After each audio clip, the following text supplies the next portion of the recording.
Assalamualaikum warahmatullahi wabarakatuh.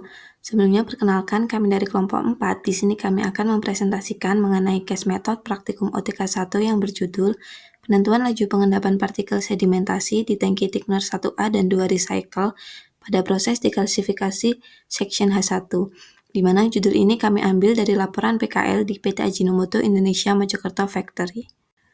Baik, selanjutnya sebelum masuk ke pembahasan, perkenalkan anggota kelompok kami. Yang pertama saya sendiri, Azhara Emolida Kirana dari absen 5, dan juga rekan saya Fadista Samdia Mastura dari absen 8, kemudian ada Lasjat Akhwila Sasongko dari absen 15, dan Nabila Rindi Cecilia Deswanti dari absen 20. Selanjutnya kita masuk di pembahasan pertama, yaitu mengenai pendahuluan dari industri PT Ajinomoto sendiri. PT Ajinomoto Mojokerto Factory ini merupakan salah satu industri penghasil MSG terbesar di Indonesia bahkan Asia, dengan kapasitas produksinya ini sangat besar, yaitu sekitar kurang lebih 4 juta ton per hari. Nah, MSG yang dihasilkan ini memiliki komposisi utama yaitu berupa glutamat sebesar 78,2%, natrium 12,2%, dan air sebesar 9,6%. Kemudian, secara umum proses produksi MSG ini dibagi menjadi 4 section utama. Yang pertama yaitu H1 atau dekalsifikasi. Dekalsifikasi ini merupakan tahap awal yang bertujuan untuk menghilangkan kalsium dari bahan baku. Nah, kalsium ini harus dipisahkan karena jika masih terbawa dapat mengganggu proses fermentasi dan menurunkan kualitas dari produk akhir. Kemudian proses yang selanjutnya yaitu Section H2 fermentasi, yaitu tahap pembentukan asam glutamat menggunakan bantuan mikroorganisme. Nah, pada tahap ini, kondisi bahan baku ini harus benar-benar terkontrol sehingga keberhasilan dekalsifikasi di tahap sebelumnya ini sangat berpengaruh pada proses yang sekarang ini. Kemudian setelah proses fermentasi, selanjutnya dilanjutkan ke Section H4 isolasi, yaitu berfungsi untuk memisahkan asam glutamat dari komponen lain dalam larutan. Kemudian hasilnya ini akan dimurnikan lebih lanjut pada Section H5 purifikasi agar diperoleh MSG dengan kemurnian sesuai dengan standar mutu. Kemudian kita kembali ke fokus yang utama pada Section H1 dekalsifikasi. Pemisahan kalsium ini dilakukan menggunakan metode sedimentasi dengan alat thickener. Nah, pada proses ini partikel kalsium ini akan mengendap dan membentuk slat di bagian bawah alat. Jika pengendapan ini tidak berjalan dengan optimal, maka slat ini akan dapat menumpuk berlebihan atau justru partikel halus ini akan terbawa aliran keluar sehingga larutan akan menjadi keruh. Nah, oleh karena itu, penentuan laju pengendapan partikel ini menjadi sangat penting pada bagian ini karena laju pengendapan yang tepat akan memastikan kalsium ini terpisah dengan baik, slatnya terkendali, dan juga TCM atau treat can molasnya ini tetap jernih sehingga siap untuk masuk ke tahap fermentasi berikutnya. Baik, setelah sebelumnya sudah dijelaskan mengenai pendahuluan atau gambaran umum mengenai keseluruhan proses yang ada di PT Ajinomo Mojokerto ini, selanjutnya kita masuk ke teori pendukung industri. Nah, pada slide ini akan saya jelaskan mengenai prinsip dasar sedimentasi menurut dari teori pendukung industri ini, di mana prinsip dasar sedimentasi ini yaitu partikel mengendap karena gaya gravitasi, sementara fluida ini akan memberikan gaya hambat yang menahan pergerakannya. Nah, keseimbangan antar kedua gaya ini akan menentukan kecepatan pengendapan partikel yang secara teori dapat dijelaskan menggunakan hukum Stokes. Selama proses berlangsung ini terbentuk beberapa zona pemisahan dari cairan jernih di bagian atas hingga endapan padat di bagian bawah.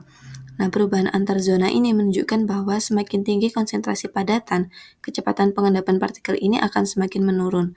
Kemudian, critical settling point ini akan menjadi indikator penting karena menandai batas cair dan padat yang stabil, sehingga menunjukkan keberhasilan dari proses pemisahan. Pada thickener, proses gravity settling ini dibantu oleh rack serta sistem overflow dan underflow, di mana efisiensi proses ini sangat dipengaruhi oleh ukuran partikel, kondisi suspensi, dan juga kecepatan pengadukan. Selanjutnya, pada slide ini ditunjukkan data pengamatan sedimentasi yang terjadi di industri PT Ajinomoto Mojokerto ini.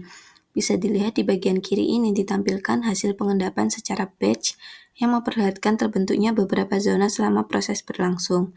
Dari gambar kiri ke kanan ini, prosesnya mulai dari cairan jernih di bagian atas hingga endapan padat di bagian bawah.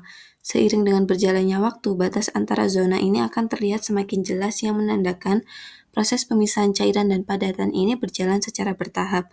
Sementara itu di bagian kanan ini menunjukkan grafik kecepatan pengendapan terhadap waktu. terlihat bahwa kecepatan pengendapan ini cenderung menurun seiring dengan bertambahnya waktu. Hal ini terjadi karena konsentrasi padatan ini semakin meningkat, sehingga interaksi antar partikel bertambah dan menghambat pergerakan partikel untuk mengendap lebih cepat. Dari data ini menunjukkan bahwa proses sedimentasi ini tidak berlangsung dengan kecepatan konstan, dan pengendalian waktu serta kondisi operasi menjadi penting untuk memperoleh pemisahan yang optimal dan juga cairan yang tetap jernih. Baik, berikut ini merupakan analisis permasalahan di industri yang telah kelompok kami ringkas dari laporan PKL di industri PT Ajinomoto Mojokerto ini, di mana pada kondisi operasi di industri ini ditemukan beberapa permasalahan utama pada proses sedimentasi. Yang pertama yaitu suspensi yang masuk ke thickener ini tidak membentuk zona pemisahan yang seragam, sehingga pola pengendapan ini menjadi tidak stabil sejak awal proses. Kemudian yang kedua, pada tahap awal partikel ini masih mengendap dengan kecepatan yang cukup tinggi. Namun ketika memasuki zona dengan konsentrasi padatan yang lebih besar, terjadi penurunan kecepatan pengendapan secara signifikan akibat dengan penumpukan padatan di dasar. Nah, kondisi ini menyebabkan batas antara fase cair dan padat ini tidak terbentuk dengan jelas, sehingga waktu yang dibutuhkan untuk pemisahan ini menjadi lebih lama. Kemudian, distribusi aliran dan juga agitasi yang kurang optimal dapat menyebabkan lapisan sludge-nya yang masih tipis ini ikut terbawa ke aliran keluar bagian atas, sehingga menurunkan kejernihan dari overflow. Kecepatan agitator yang terlalu rendah ini juga membuat lumpur tidak terkumpul secara optimal menuju rake, sehingga underflow yang dihasilkan menjadi lebih encer. Nah, dari secara keseluruhan ini, ketidakstabilan proses ini menyebabkan akumulasi padatan di dalam thickener yang pada akhirnya memperlambat laju pengendapan dan mengurangi kapasitas efektif dari alat tersebut. Oke, selanjutnya teori pendukung pada praktikum yang kami lakukan. Nah, berdasarkan teori sedimentasi, proses pengendapan partikel dalam fluida diawali dengan fase free settling, kemudian berlanjut ke hindered settling. Ketika konsentrasi partikel meningkat dan interaksi antar partikel mulai menghambat laju pengendapan, maka pola ini tampak pada data praktikum kami, di mana penurunan ketinggian antar muka atau interface berlangsung cukup cepat pada menit-menit awal, lalu melambat hingga mendekati nilai konstan. Hal ini juga menunjukkan bahwa sistem telah memasuki fase hindered settling atau thickening, sesuai penjelasan teori bahwa aliran balik fluida dan gaya gas antar partikel memperlambat laju pengendapan. Nah, berikut ada data pengamatan praktikum kami. Saya mengambil salah satu kolom dari keempat kolom yang kami gunakan dengan konsentrasi larutan dan komposisi larutan yang berbeda-beda. Yang saya pakai ini dengan konsentrasi larutan CaO3 0,5% yang dilarutkan dalam 500 mili air. Nah, di mana ini yang sebelah kiri ini belum konstan ini merupakan fase free settling dan ketinggian interface ini seiring berjalannya waktu itu tambah turun sampai mendekati titik konstan, yaitu fase hindered settling yang titik puncak dari ketinggiannya yaitu sekitar 0,73 dan konstan di 0,724 dengan waktu 40 menit.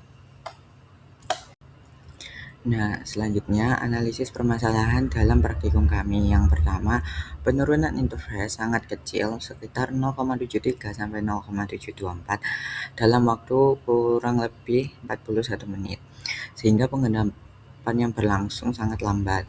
Yang kedua, tidak terjadi pemisahan zona yang jelas antara cairan jernih dan suspensi yang mungkin disebabkan oleh kurang homogennya si larutan tersebut. Yang ketiga, partikel kemungkinan berukuran sangat halus sehingga membutuhkan waktu lama untuk mencapai kecepatan pengendapan. Yang ketiga, konsentrasi padatan yang terlalu rendah membuat tumbukan antar partikel sangat minim sehingga tidak terbentuk vlog alami.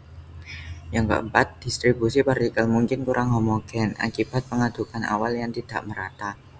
Yang kelima, sebagian besar waktu proses berada pada kondisi hindered settling yang menyebabkan laju pengendapan semakin lambat. Oke, selanjutnya di sini saya Lasya Okula Sasongko dari absen 15. Di sini saya akan menjelaskan tentang perbandingan teori praktikum dengan di industri. Di mana di sini ada aspek utama, di mana aspek utamanya itu mekanisme pengendapan. Nah, pada aspek mekanisme pengendapan ini, secara teori pada industri, proses sedimentasi ini berlangsung mengikuti keseimbangan antara gaya gravitasi dan gaya hambat, sebagaimana dijelaskan dalam hukum Stokes. Nah, dalam kondisi ideal, zona A hingga D ini terbentuk dengan jelas, dan proses pemisahan dibantu oleh sistem break serta aliran overflow dan underflow yang terkontrol. Namun, dalam praktik industri sering dijumpai permasalahan berupa ketidakseragaman zona B dan C, penurunan kecepatan pengendapan yang drastis di zona D, serta batas cair padat yang tidak jelas. Nah, akibatnya sebagian dari sludge dapat terbawa ke overflow dan kinerja rig menjadi tidak optimal. Sementara itu, pada praktikum, secara teori diharapkan terjadi transisi dari free settling menuju hindered settling dengan pergerakan interface yang awalnya cepat kemudian melambat. Akan tetapi, hasil praktikum menunjukkan interface hampir tidak berubah dan zona sedimentasi tidak terbentuk dengan jelas. Sehingga sistem langsung berada pada kondisi hindered settling. Nah, hal ini nih yang akhirnya menyebabkan laju pengendapan menjadi sangat lambat dibandingkan dengan teori yang ada. Kemudian kita masuk ke aspek yang kedua, yaitu ada konsentrasi dan ukuran partikel, di mana pada aspek konsentrasi dan ukuran partikel ini, kondisi ideal di industri menunjukkan bahwa konsentrasi tinggi nantinya akan meningkatkan frekuensi tumbukan antar partikel sehingga cenderung menghasilkan hindered settling. Partikel berukuran besar akan mengendap lebih cepat, dan terjadi pembentukan vlog dapat membantu mempercepat pemisahan. Kemudian permasalahan muncul ketika konsentrasi umpan terlalu tinggi yang akhirnya menyebabkan akumulasi padatan berlangsung cepat dan zona kompresi menjadi terlalu tebal. Nah, akibatnya proses kompresi ini nantinya akan berlangsung secara lama dan kualitas underflow menjadi encer dan variasi ukuran partikel mengganggu kestabilan zona sedimentasi itu sendiri. Di sisi lain, praktikum, konsentrasi seharusnya diatur agar pola free settling hingga hindered settling dapat diamati secara visual. Namun, konsentrasi yang terlalu rendah justru terkadang menyebabkan tumbukan partikel ini akan sangat minim sehingga vlog itu nantinya tidak akan terbentuk. Ditambah dengan ukuran partikel yang sangat halus, jadi gaya hambat fluidanya itu menjadi dominan dan laju pengendapan berlangsung sangat lambat. Kemudian kita masuk ke aspek yang ketiga, yaitu ada stabilitas interface dan zona, di mana pada aspek stabilitas interface dan zona ini, kondisi ideal di industri itu ditandai dengan adanya critical point yang jelas serta pergerakan interface yang stabil. Nah, zona A hingga D ini dapat dibedakan dengan mudah sehingga proses pemisahan dapat dikendalikan secara efektif. Dalam kondisi nyata, interface ini seringkali tidak stabil dan zona-zona sedimentasinya ini saling bercampur. Critical point menjadi sulit diamati yang akhirnya menyebabkan proses pemisahan ini berjalan lebih lama dan efisiensi thickener-nya menurun. Kemudian pada praktikum, secara teori, interface ini seharusnya turun secara konsisten dan perubahan zona dapat diamati secara bertahap. Namun, hasil pengamatan menunjukkan interface ini tidak stabil dan hampir tidak bergerak. Hal ini disebabkan oleh suspensi yang terlalu homogen dan ukuran partikel yang terlalu kecil sehingga zona sedimentasi tidak dapat terbentuk dengan jelas. Kemudian pada aspek yang keempat, yaitu aspek agitasi dan distribusi suspensi. Pada aspek agitasi dan distribusi suspensi ini, kondisi ideal di industri mengharuskan agar agitator ini mampu mengarahkan padatan ke rig tanpa merusak zona sedimentasinya. Distribusi suspensi yang homogen akan menghasilkan proses pengendapan yang stabil dan terkontrol. Permasalahan terjadi ketika kecepatan agitator terlalu rendah sehingga lumpur tidak terkumpul dengan baik dan sebagian sludge itu nantinya malah terbawa ke overflow. Distribusi suspensi yang buruk menyebabkan proses sedimentasi menjadi tidak stabil. Sementara itu, pada praktikum, pengadukan awal yang homogen sangat penting agar proses pengendapannya itu sesuai dengan teori. Jika pengadukannya tidak merata, partikel menjadi tidak homogen dan sebagian endapan mengendap sangat lambat sehingga interface menjadi sulit diamati secara visual. Oke, selanjutnya pada slide ini ditunjukkan tentang solusi baru untuk mengatasi permasalahan sedimentasi baik dalam skala industri maupun praktikum, di mana pada industri, solusi difokuskan pada pengendalian kondisi operasi utama, yaitu optimasi desain fit well dilakukan untuk menurunkan turbulensi awal sehingga zona sedimentasi dapat terbentuk lebih stabil. Selain itu, kontrol terhadap konsentrasi dan ukuran partikel umpan menjadi kunci untuk mencegah terjadinya sludge carry over di mana kealiran overflow. di mana penggunaan flokulan selektif bertujuan untuk memperjelas batas interface antara fase cair dan padat, sehingga nantinya proses pemisahan ini berlangsung lebih efektif. Selanjutnya, pengaturan kecepatan rake secara adaptif diperlukan agar lumpur ini nanti dapat terkompresi dengan baik tanpa merusak zona sedimentasi. Untuk menjaga kestabilan operasi secara keseluruhan, pemantauan interface menggunakan sensor diterapkan sebagai dasar pengendalian proses secara real-time. Sementara itu, pada praktikum, solusi difokuskan pada penyesuaian kondisi awal sistem, di mana penurunan konsentrasi suspensi memungkinkan fase free settling dapat diamati sebelum sistem memasuki hindered settling. Dan pengadukan awal yang terstandar diperlukan untuk menghasilkan suspensi yang homogen dan data yang lebih konsisten. Kemudian, penggunaan partikel yang lebih seragam ini nantinya atau penggunaan penambahan koagulan ringan ini diharapkan mampu membantu memperjelas pembentukan zona sedimentasi. Selain itu, penggunaan skala visual atau metode time-lapse meningkatkan akurasi dalam membacakan pergerakan interface selama proses pengendapan itu sendiri. Kemudian selanjutnya, pada slide ini menjelaskan tentang keterkaitan antara eksperimen praktikum dengan tantangan yang dihadapi pada sistem sedimentasi di industri, di mana praktikum pada dasarnya merupakan representasi sistem sedimentasi industri dalam skala yang lebih kecil, sehingga fenomena yang muncul di laboratorium mencerminkan kondisi nyata di lapangan, di mana ketika zona sedimentasi tidak terbentuk dengan jelas di praktikum, hal tersebut menggambarkan permasalahan distribusi umpan yang juga sering terjadi di industri. Interface yang tidak stabil selama pengamatan menunjukkan pentingnya pengendalian konsentrasi suspensi dan agitasi, baik pada skala laboratorium maupun industri.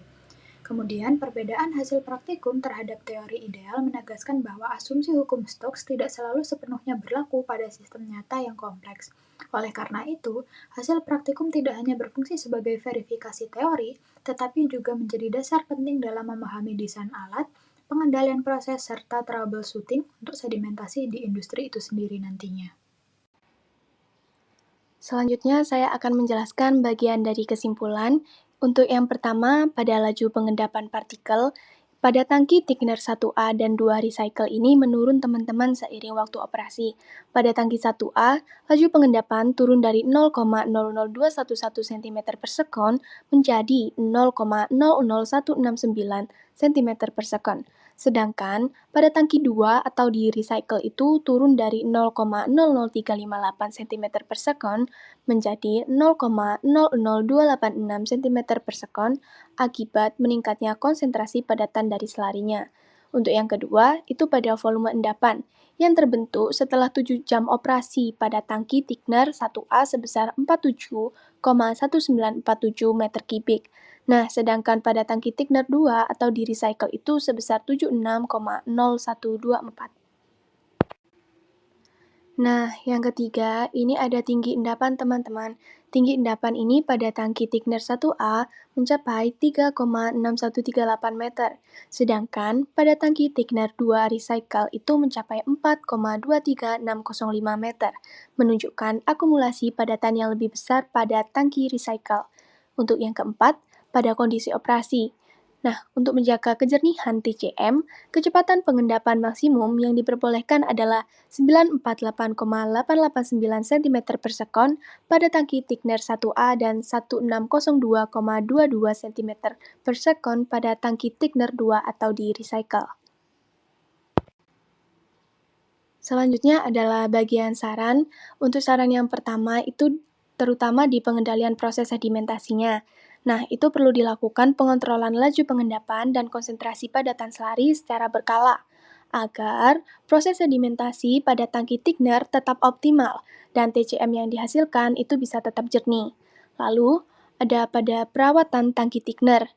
Nah, disarankan melakukan pengecekan dan perawatan rutin pada sistem pengaduk untuk mencegah penumpukan endapan berlebih di dasar tangki. Selanjutnya itu pada pengembangan penelitian selanjutnya, diharapkan dengan mengkaji pengaruh variasi konsentrasi selari, ukuran partikel, dan waktu tinggal terhadap laju dan tinggi endapan.